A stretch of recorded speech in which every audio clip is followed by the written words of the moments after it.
Hello sir. नमस्ते sir. नमस्कार। Sir हमारे यहाँ आप आए, इसके लिए आपको बहुत बहुत धन्यवाद।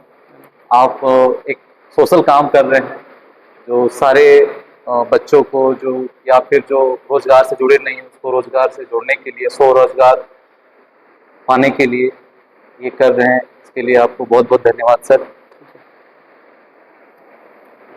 मेरा नाम रवि महतो हुआ सर। हम यहाँ जेएस फाउंडेशन में ट्रेनर भी हैं और ऑटोमोटिव के डिपार्टमेंट से एचओडी भी। सर हमको जानना ये है कि सर जैसे कोई बच्चे हैं जैसे हमको पूछे थे, जैसे कि बहुत सारे बच्चे जो जॉब में जाते हैं तो उनको तो दिक्कत नहीं है, लेकिन बहुत सारे ऐसे बच्चे हैं जो जॉब में नहीं जाते हैं, वो घर में रह जाते हैं और वो लोग बार बार फोन करते हैं, सर हम लोग अभी तक नौकरी नहीं मिला है, सर हम लोग कुछ काम दिला दीजिए, सर कुछ रोजगार दिला दीजिए। तो हम लोग थोड़ा सा इसमें हम लोग को डाउन हो जाना पड़ जाता है, कुछ बोल नहीं पाते हम लोग। तो हमको बहुत अच्छा लगा कि आप यहाँ पे आए और जो आप ये बताएं हमको बहुत अच्छा लगा, और ये जो चीज़ है ये अपने बच्चों के साथ हम शेयर करेंगे। वो अपने बच्चे जो बच्चे हैं वो आपको कॉल भी करेंगे, तो आप देख लीजिएगा। तो अपने बच्चों की तरफ से हम थोड़ा कुछ पूछना चाहते हैं सर, जो क्वेश्चन जो रहेगा उन लोग का, जैसे कि जो बच्चे हैं सर 18 साल 50 साल की उम्र में इन लोग रोजगार करना चाहते हैं, तो सर कम से कम जो लोन का जो एज होगा, बच्चे का जो लोन जो होगा वो कितना होगा सर? देखिए, जो केंद्र सरकार का गाइडलाइन है हम्म, उसके अनुसार 18 साल के ऊपर जो भी हैं हम्म। वो आवेदन कर सकते हैं। 18 साल से मैक्सिमम सर कितना? 18 साल से मैक्सिमम देखिए 60 साल तक, 60 साल। क्योंकि 60 साल के बाद ज़्यादातर लोग रिटायर हो जाते हैं।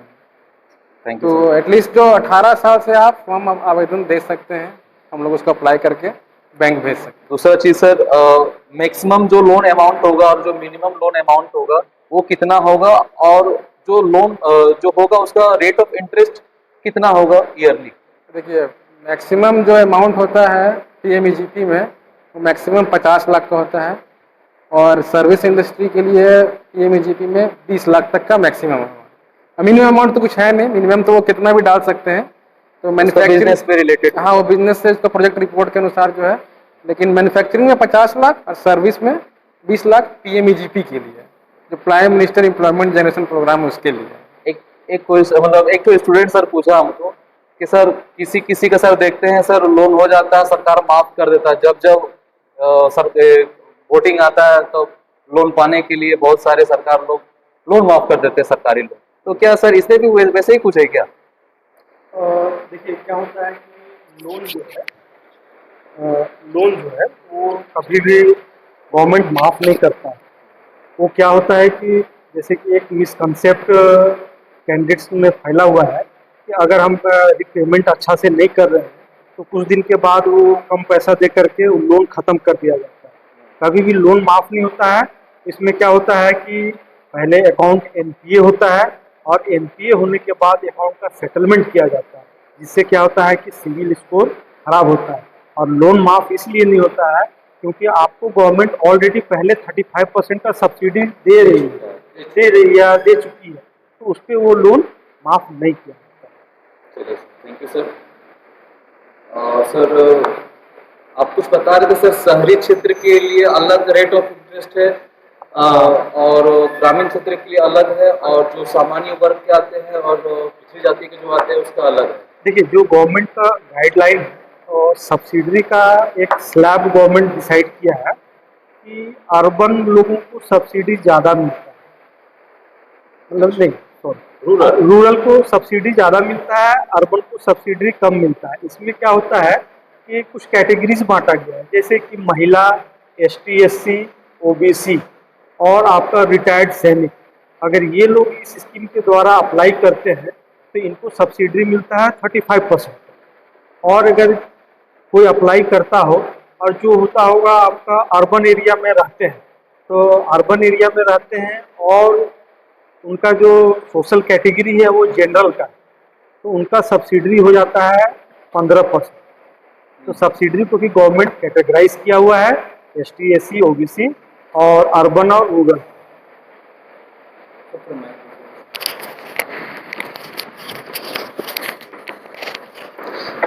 सर यहाँ पे आपका लिखा हुआ भी है कि सामान्य जो वर्ग में आते हैं उसको 10% का सब्सिडी है, और शहरी क्षेत्र को के जो वर्ग जो शहरी क्षेत्र में जो रहते हैं उनको 15% का, और ग्रामीण में जो रहते हैं वो 25% का। अब उसमें भी अगर आपका जैसे कि SC ST OBC कैटेगरी में आते तो उसमें भी आपका कैटेगराइज किया गया 25% और 35%। किया। देखिए अगर आप उद्योग विभाग के द्वारा अगर कोई भी बिजनेस सेटअप करते हैं तो उसमें कैंडिडेट का भी अपना स्वयं का अंशदान होता है। अगर कोई बिजनेस सेटअप हो रहा है तो उसमें कैंडिडेट भी अपना कुछ पैसा लगाता है, जैसे कि 5% है रूरल एरिया के लिए और 10% है आपका अर्बन एरिया, उसमें स्वयं का अंशदान होता है।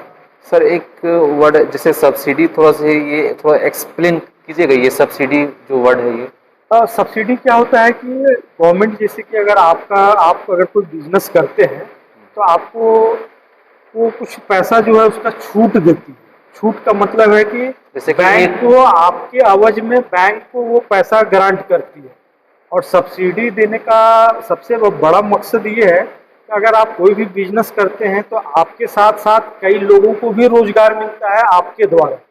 आपके द्वारा रोजगार मिलने के कारण वो क्या होता है कि सरकार आपको सब्सिडी देती है, और इसमें क्या होता है कि थोड़ा सहयोग आपको करती है ताकि आपको आपके बिजनेस को सेटल होने में थोड़ा समय आप दे पाए। जो समय डाउनफॉल में लगता है उस डाउनफॉल को सरकार कम करती है। जैसे कि सर मान के चलिए हमको 1 लाख रुपया का लोन होगा, तो उसमें अगर हम ग्रामीण क्षेत्र से आते हैं तो 35,000 रुपया हमको सब्सिडी मिल जाएगा, मतलब वो पैसा हमको वापस मिल जाएगा, यही सब्सिडी। देखिए क्या है कि अगर 1 लाख रुपए का लोन है तो 1 लाख रुपए में 5% आपका स्वयं का अंशदान है। आप अपना स्वयं का लगाए उसमें 5%, 95% आपको बैंक लोन देती है।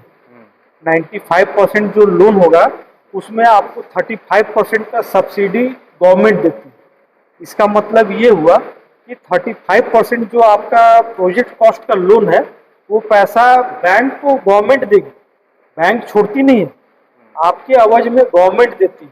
आप सिर्फ 35 और प्लस 5 40% आपका लोन शुरू में ही एक तरह से समाप्त हो गया। 5% आप स्वयं का 60% उसी का हमको जो हो गया, आप 60% का EMI और इंटरेस्ट आप मात्र 60% का पे करें। और अगर कोई कैंडिडेट अंशदान राशि बढ़ाता है जैसे 10% हो जाता है तो गवर्नमेंट का 35% सब्सिडी और आपका कैंडिडेट का 10%, वो हो गया 45%। 45% लोन उसका समाप्त हो गया, वो 55% जो लोन है उसको आसान किस्त में 5 साल तक वो रिपेमेंट करता है। Thank you sir. और सर ये जो लाभ हमको उठाने के लिए जो कुछ दस्तावेज का जो जरूरत पड़ेगा तो उसमें से थोड़ा कुछ एक्सप्लेन कर दीजिए। जैसे कि जो दस्तावेज PMEGP लोन अप्लाई करने के लिए चाहिए वो है Aadhaar card, PAN card, bank passbook, project report, मुखिया के द्वारा एक पॉपुलेशन सर्टिफिकेट जिसमें मुखिया जी प्रमाणित करते हैं कि ये व्यक्ति ग्रामीण है। उसके बाद मिनिमम जो एजुकेशनल क्वालिफिकेशन है वो 10th पास है। यहाँ आपके पर्ची में 8वीं पास लिखा हुआ है। 8वीं पास मिनिमम। 8 पास आपका एजुकेशनल क्वालिफिकेशन है। उसके बाद आधार लिंक मोबाइल नंबर, उसके बाद एक पासपोर्ट साइज का फोटो, एक ईमेल है। इतना दस्तावेज को जमा करके कैंडिडेट जिला उद्योग केंद्र रामगढ़ जाएंगे, वहाँ पर अपना आवेदन को सबमिट करेंगे। उसके बाद ये आवेदन ऑनलाइन कर दिया जाएगा। ऑनलाइन करने के बाद सारा जो कागजात कैंडिडेट के द्वारा जमा किया गया है उसका एक वेरिफिकेशन होता है। वेरिफिकेशन कंप्लीट होने के बाद इस आवेदन को बैंक को ट्रांसफर कर दिया जाता है। ओके सर, ये जो ऑनलाइन का जो आवेदन है, ये जो वेबसाइट है www.kvic.online.gov.in/PMEGP पोर्टल पे हम लोग इस पे आवेदन कर सकते हैं। अगर कैंडिडेट अगर जागरूक है तो आवेदन अपने घर से भी वो कर सकते हैं। अगर उनको भरने में असुविधा होगा ये सारा कागजात लेकर के जिला उद्योग केंद्र वो रामगढ़। Okay sir. और एक तो सर इसमें सवाल थोड़ा ये आ जाता है ना कि एक कैंडिडेट है वो पूछ रहा था कि जैसे कि उसका घर मतलब वो यहाँ पे रह के जैसे गोला क्षेत्र में रह के वो यहाँ पे बस गया है, लेकिन उसका जो आधार कार्ड है वो आपका रांची का है, तो वो बिजनेस करना चाहता है वो यहीं पे गोला में, जैसे कि आपका प्यूरिफायर वाटर वाला जो वाटर प्लांट होता है, वाटर प्लांट, उसका यहाँ पे करना चाहता है। तो क्या वो आधार से, जहाँ उसका आधार है वहीं पे ये होगा, या फिर यहाँ पे वो कर सकता है जैसे गोला क्षेत्र में रामगढ़ में कर सकता है? इसमें जो सर्टिफिकेट का जो आवश्यकता होता है मूल निवासी पे ये थोड़ा सा डिपेंड करता है, क्योंकि अगर वो यहाँ पर रहते हैं तो मुखिया प्रमाणित करना चाहिए कि ये व्यक्ति यहाँ पर रहते हैं और उनका घर यहाँ पर है। उसके बाद बैंक जो है उनका बैंक अकाउंट भी गोला में होना चाहिए, बैंक अकाउंट भी गोला में होना चाहिए, क्योंकि बैंक का भी एक काम करने का दायरा होता है कि वो कितने किलोमीटर तक वो ऑपरेट कर सकता है। और बैंक भी जो बटे हुए हैं, किसी भी ब्लॉक में अगर बैंक है तो ब्लॉक अपने पंचायत वाइज से भी बटे हुए होते हैं कि इस पंचायत को SBI देखेगा, इस पंचायत को बैंक ऑफ इंडिया देखेगा।